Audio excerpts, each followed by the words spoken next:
कर्नाटक सीमा प्रश्नाच्या बाबतीत या ठिकाणी उल्लेख केला गेला। ज्या खेड्यांच्या मराठी भागातील बेळगावसह 2865 खेडे, पण अध्यक्ष महोदय आपण ज्या भागाचं नेतृत्व करतात त्याच भागाचं त्याला लागून असलेल्या भागाचं सुद्धा मी नेतृत्व करतो। आज माझा जसा जत तालुका त्याचबरोबर अक्कलकोट तालुका हा सगळा या कर्नाटकाशी निगडीत आहे आणि ज्या पद्धतीनं बेळगाव मराठी भाषिक आहेत तसेच आज अक्कलकोट असेल जत असेल या ठिकाणी मोठ्या प्रमाणावर कन्नड भाषिक आहेत आणि या कन्नड भाषिकांच्या समस्यांना तोंड देताना किंवा समस्या सोडवताना कुठं तर कन्नड भाषिक लोकांवर महाराष्ट्र सरकार अन्याय करतंय का अशा पद्धतीची त्यांची भावना निर्माण व्हायला लागली।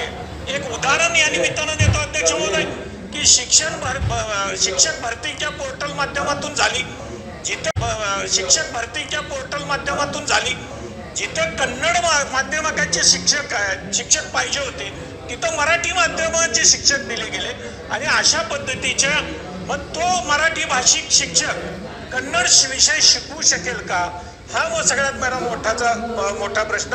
आणि या संदर्भात शिक्षण मंत्री आणि त्याचबरोबर सचिवांना या ठिकाणी पत्र दिलेले आहे, तो लवकरात लवकर बदल करावा।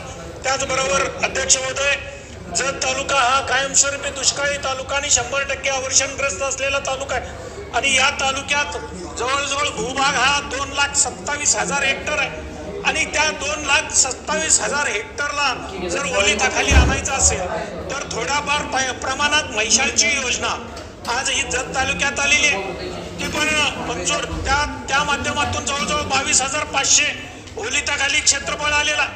पण ही योजना ज्यावेळेस मंजूर झाली त्यावेळेस जवळ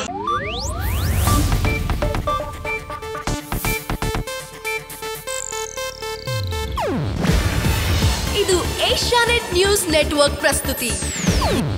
ನೀವು ನೋಡ್ತಿದ್ದೀರಾ ಏಷ್ಯಾನೆಟ್ ಸುವರ್ಣ ನ್ಯೂಸ್।